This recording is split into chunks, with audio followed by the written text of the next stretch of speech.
So, welcome everybody. And we wanted to start the podcast off today talking about um, what does it mean to be an underachiever? When we talk about your book, Jim, rescuing our boys from our underachieving sons, what are we saying when we say the word underachieving? It has a lot of different meanings, but how do you see that word?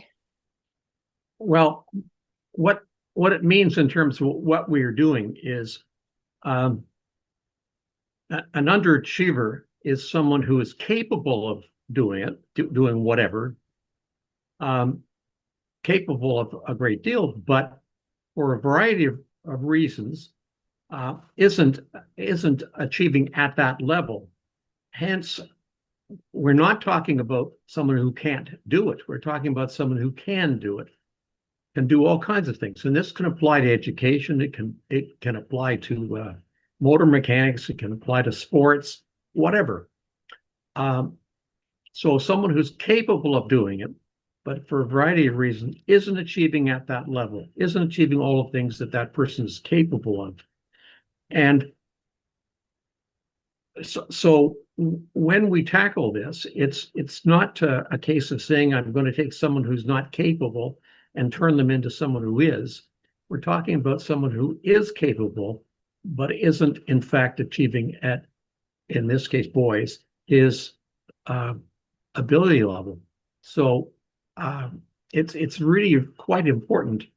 And unfortunately, um, all kinds of factors affect people not achieving at the level they're capable of, not the least of which is people telling them they can't, or people telling them that they don't have the ability when in fact they do.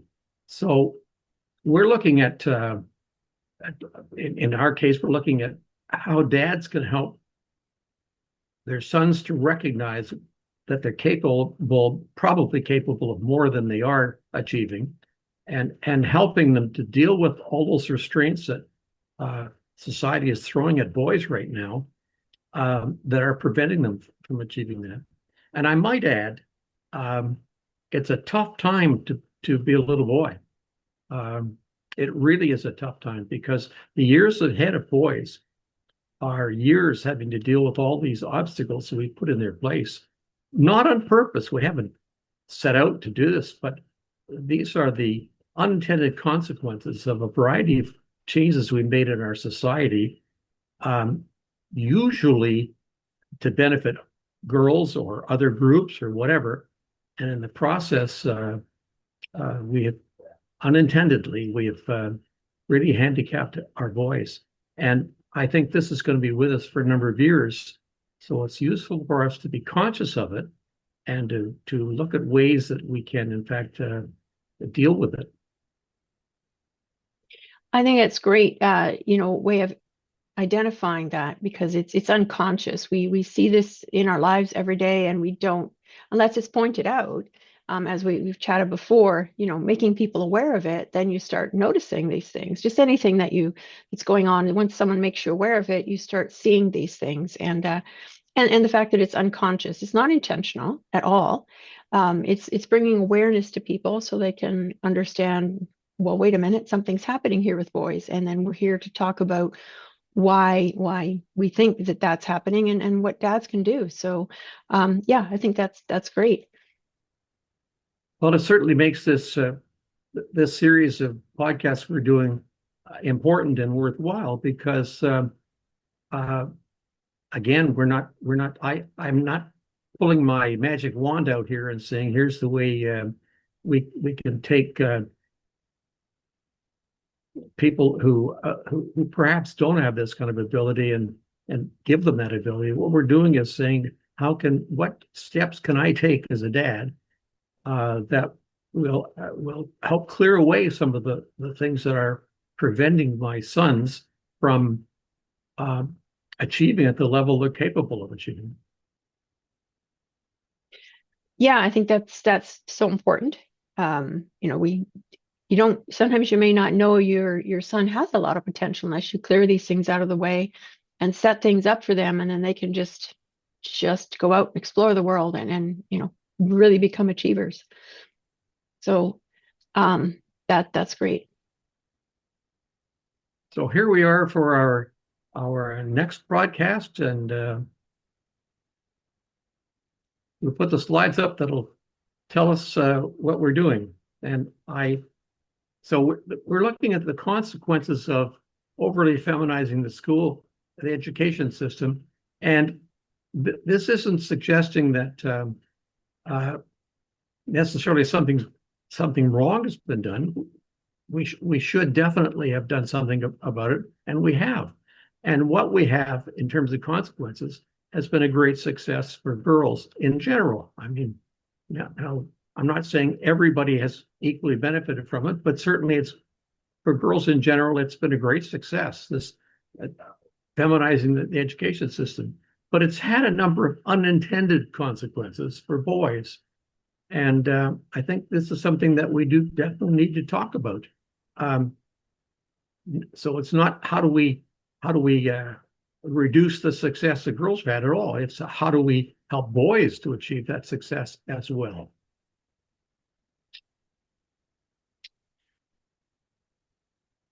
And some of these consequences, there's long-term consequences for this. We can talk about the short-term consequences. One of them being, boys' self-esteem is impacted, and anyone, boys, whoever, whatever age, if your self-esteem is impacted, it makes it very hard to want to try to figure out what you're good at and try harder. So having a self-esteem being crushed in the system is very, very difficult.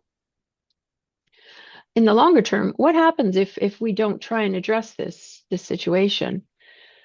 Um, and so there's a lot of reasons why there's a difference between girls and boys, and it's not necessarily all biological. It's a variety of systematic and societal things that are going on around boys and versus girls, and why girls tend to be more achievers in this type of environment. And we've talked about over the last number of sessions, we've talked about um, some of the systemic reasons that boys are more likely to be underachiever than girls are. And of course, part of it is the fact that as the education system becomes virtually totally staffed by women who, in fairness, think the way they do because of the experiences they've had and so on, as opposed to biological reasons. And boys then have difficulty identifying with what's taking place, and girls do really well in it. So that's one example of something that we deal with. Um, so there are a lot of reasons why this is taking place, and we need to be looking at those. Again, as I say, these are not these weren't done deliberately. They're just the unintended consequences of trying to help what the group we considered to be underachieving, that was girls. As we've tried to help them, we in fact have changed our systemic reasons so that we now have boys underachieving. And so we need to deal with that. Now, the consequences of that, and you can see that where we have point two there. So one of the things is that underachievers, and in this case boys, are less likely to graduate from secondary school and also less likely to attend post-secondary education. And as our society and our workforce and so on, as we move to much more operating on our abilities and so on, our mental abilities,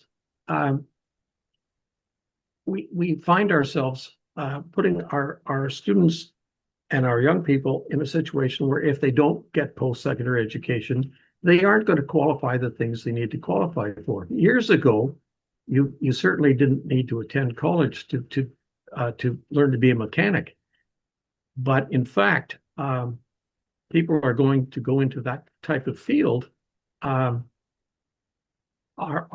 likely to be taking that at a post-secondary education, such as a College of Applied Arts and so on. So I think we have to be conscious of that.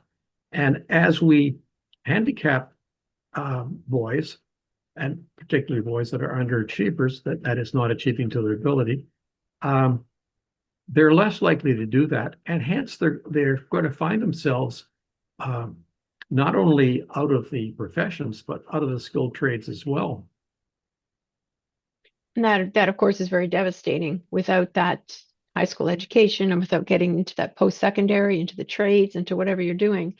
And we've talked about this before. It has long-term uh, impacts, and there's been lots of international studies on this. And then this kind of leads us to the pyramid that we talked about in other podcasts. You know, you need to start school with some basic literacy skills, and then by grade 3, being able to read, and by 15, have those literary skills so you can make high school a success. So it all uh, comes together to make it to that high school diploma.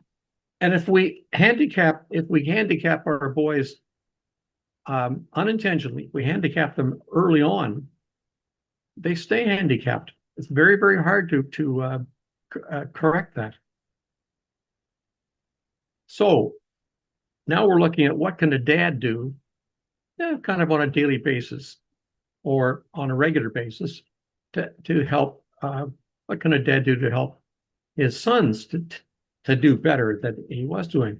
And of course, we're not doing this out of I think. The research has shown that a child's school achievement can be raised by as much as 35% by a dad doing some of these things on a daily basis. Now, when I say research, this research has been replicated in a number of countries, but it also comes from Canadian universities. So, and that number of 35% is based on testing that's been done. And so we look at people's achievement being raised, not because they developed more innate skills, but rather because they began to use the skills that they had and the abilities that they had. So we've got having daily conversations about what was learned at school that day, because it's really vital. Um, if someone asks you that question and you have to think about it, your mind now begins to review what you've done that day, and begins to develop the skills of prioritizing what you learned and evaluating what you've learned and choosing the best example. Now, if a dad asks his son that question, regardless of the son's age, the first time you get asked as a son, you probably say nothing, or the word nothing. But as if the dad is persistent and consistently asks that question and expects an answer, the evidence is that the son begins to respond and give those examples. Now, in terms of concrete examples, I used exactly this technique when I was working with secondary school students who were not achieving well in school, and that became one of the ways that we, in fact, assisted children to think about and be concerned about and give serious consideration to what was learned. It does work, and the students did much better because of it. Yeah, that's quite amazing. It's something as small as that has that huge impact. Just it's something simple that dads can do really easy, and that's great. I guess another thing is making sure you set high expectations for your sons. Help them understand where you expect them to be. Talk to them about what do they want to do, but where do you expect them to be, and help them, figure out how to get there. Well, one of the factors that comes into this setting high but attainable expectations is we don't set unrealistic expectations, but we have to set high and attainable expectations. And the evidence would suggest, and there's a lot of evidence for this, that in general, parents, today's parents, tend to be setting higher expectations, that is, having higher expectations of their daughters than their sons. And that's really very, very unfortunate because children tend to live up to those expectations. And if you are, in fact, setting low expectations, that's probably what you're going to get for results. But the evidence is pretty clear that, and the research has shown that in today's society, uh, parents in general are setting higher expectations for their girls and than their boys. And I guess the other thing that dads can do is model the behavior that you want your son to accomplish, what you want him to do. Whether it's just he sees you reading, even if it's a newspaper, comic book, reading news on the internet, your ebook, whatever you're using, and doing, doing other things, fixing things around the house, seeing something gets broken, your dad takes action and he fixes it, or he reads about it and learns how to fix, is the sink leaking? Well, let's read about how do we fix it? How do we do those things? So setting those examples of doing like even simple things around the house. Those are the kind of things that you could do to set an example. And it's very important because many of the tasks that we might be faced with, we might recognize that we don't have the necessary ability at the moment to do these things. But it's amazing. You can go online and you can actually see, read reports or see examples of what you need to do in order to solve the problem of this leaking tap you have. Now, where that's important is that it shows you how important being able to read, investigate, research, look into, and learn from all of these things that are now available to us that weren't necessarily available to us in the past. And so if I model this behavior, me as a dad, if I have modeled this behavior of, okay, I've got a problem here and I don't know enough about it, so I'm going to research it a little bit and find out how it's done, and I'll look up some examples online and I'll give this a try. If I model that kind of behavior, I'm helping my son to learn that, yeah, I've got a problem. There are solutions. There are ways of finding out, but I need to have that ability to read, to understand, to learn from, to evaluate, and to prioritize all of these things that come from reading and research. So I think that's really, really shows a lot of the importance of modeling that behavior. And one of my favorites is the whole idea of having conferences with teachers. And you notice I didn't say having interviews with teachers. I said having conferences with them because when I, as a dad, meet with my son's teachers, I meet with them as equals. I'm having a conference with this teacher. Now, I'm willing to accept the fact that the teacher probably knows more about teaching than I do, but I doubt very much if the teacher knows more about my son than I do. And so while the teacher can assist with here are things we need to know in terms of my son learning, it helps a lot if the teacher learns a bit about the characteristics that my son has, the abilities that he has, the interests that he has, and the things that he responds to, and ways to motivate him, and so on.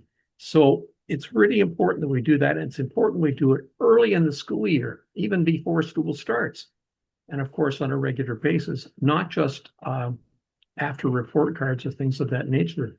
And the interview doesn't, or the conference rather, doesn't have to be an hour in length, but it's certainly an opportunity for us to exchange what we know about our own children and what the teacher might benefit from learning as well.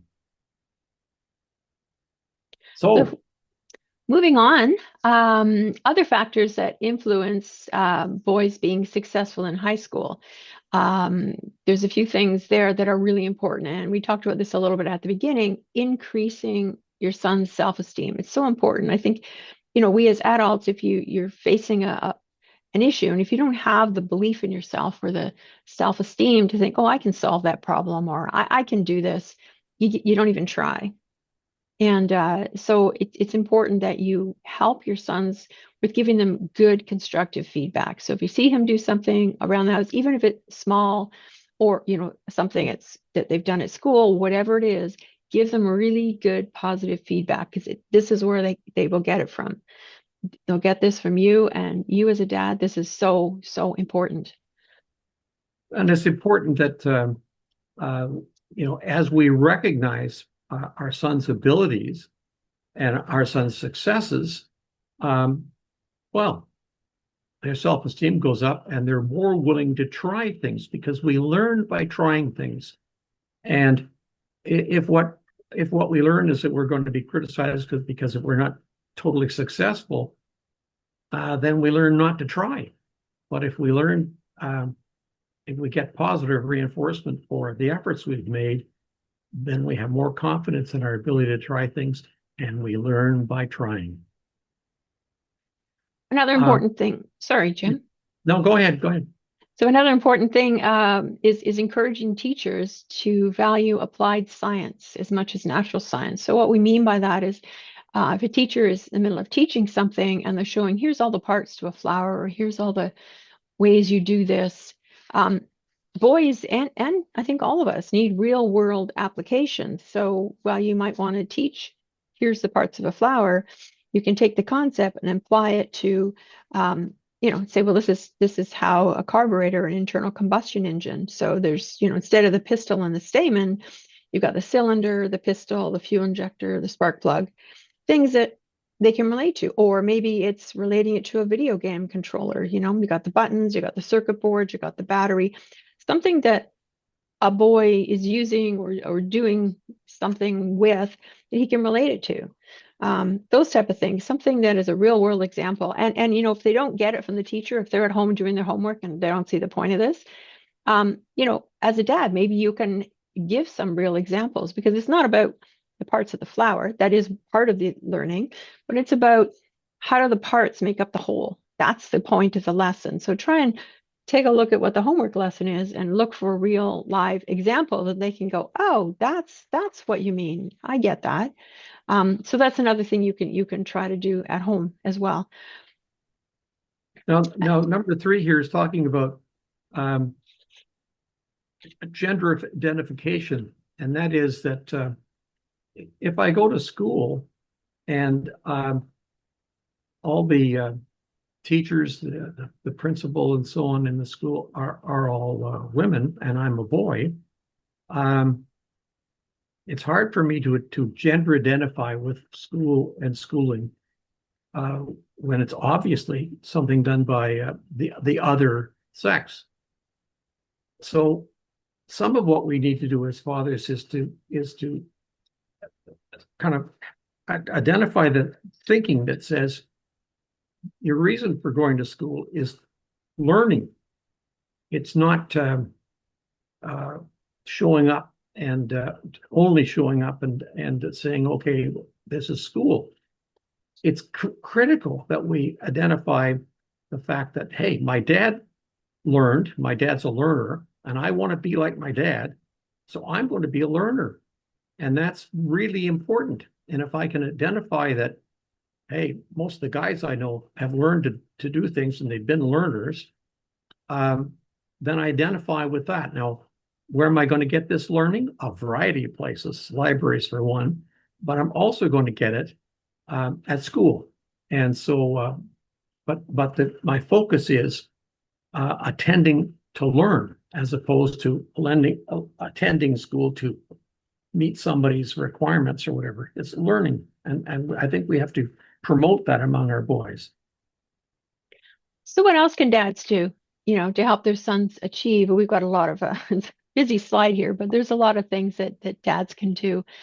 Um, you know, one of the things is, modify, maybe you need to modify some of your child rearing practices, especially for boys, particularly to speaking and listening and reading, um, you know, making sure they have access to books. And some of those books, they could be, like we mentioned, books, they could be books on mechanics, they could be books on computer science, they could be books on history, types of things that what's your son interested in? And try and do some of those things with him. Um, have regular conversations. What's going on at school? And we've talked about that. And look for applications in whatever he's interested in. Bring it into the real world. And this kind of leads into help him find his passion. We all know that if we're passionate about something, we're really, really, into a topic, whether it's a history topic, the Vikings, some type of history, whether it's how a car works, how a computer works, how to program. There's lots of things that you could introduce him to try and help him find what is he interested in. And once he has that passion, he'll, really dig into that and learn it. And it's not just about the passion, right?